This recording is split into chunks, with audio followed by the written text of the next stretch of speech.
Bonjour, je m'appelle Lisa Lozé, je suis doctorante dans l'équipe Environnement et Prévention en Santé des Populations au laboratoire TIMC et dans le laboratoire de bioénergétique fondamentale et appliquée, qui sont deux laboratoires de l'Université Grenoble-Alpes. Et j'effectue ma thèse sur une stratégie alimentaire à base d'insectes, à base de Tenebrio molitor, sous la direction de Christine Demeillet et de Karine Couturier.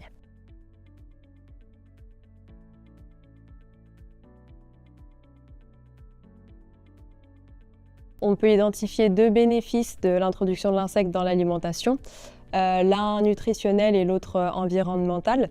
En effet, pour produire 1 kg de protéines d'insectes, on va nécessiter moins de ressources naturelles que pour produire 1 kg de protéines de bœuf, de porc ou de volaille. On va utiliser moins d'eau douce, moins de terres agricoles. On va avoir une émission réduite de CO2 également. Et l'insecte est également un très bon taux de conversion alimentaire. Il va être très fort donc pour convertir des aliments en poids corporel, et donc on va également aussi pouvoir l'utiliser pour revaloriser des déchets organiques ou des coproduits de l'agriculture. Et sur le plan nutritionnel, donc, il est également très riche en protéines, puisque dans de la farine d'insectes, on va pouvoir retrouver jusqu'à 3 fois plus de protéines que dans un steak de bœuf. Il est également riche en certains micronutriments comme le fer, le zinc, certaines vitamines, et il a un bon taux d'oméga 3, bon pour la santé.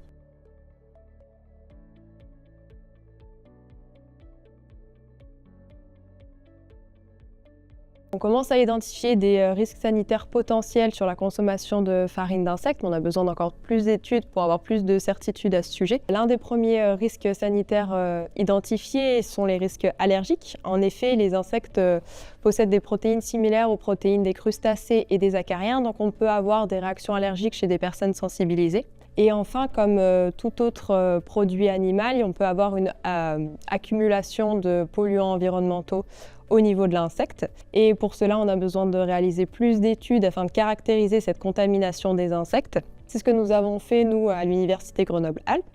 Et donc, nous sommes allés étudier des farines de Tenebrio molitor, qui est le ver de farine, élevé sur différentes matrices. On a recherché des pesticides, des métaux lourds, des PCB et des mycotoxines, qui sont tous des polluants environnementaux.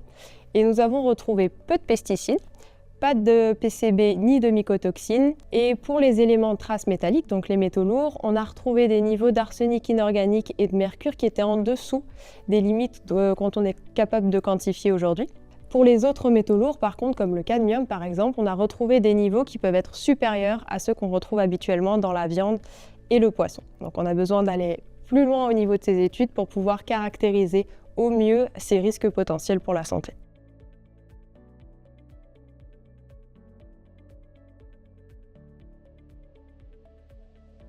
Eh bien, premièrement, on peut regarder les conséquences sanitaires qu'une telle stratégie alimentaire pourrait avoir, car les substances que l'on a identifiées au niveau des farines d'insectes ont des propriétés toxiques pour la santé. C'est pour ça que dans notre projet, on s'intéresse à l'impact sur les expositions des populations lorsque dans les habitudes alimentaires et dans les régimes, on vient remplacer la viande et le poisson par des insectes pour avoir un même niveau de protéines et un impact écologique plus faible. Et comme on n'avait pas les mêmes niveaux de contamination au niveau des viandes et des poissons par rapport aux farines d'insectes, on s'attend à avoir une variation de l'exposition des populations si elle viendrait à remplacer la viande et le poisson par de l'insecte. Mais pour aller plus loin et pour bien caractériser des potentiels risques sanitaires et des conséquences pour la santé, il serait également intéressant de caractériser les aspects nutritionnels d'un tel changement, car en effet, pour bien évaluer les conséquences sanitaires, il est nécessaire de caractériser la balance bénéfice-risque d'une telle stratégie alimentaire.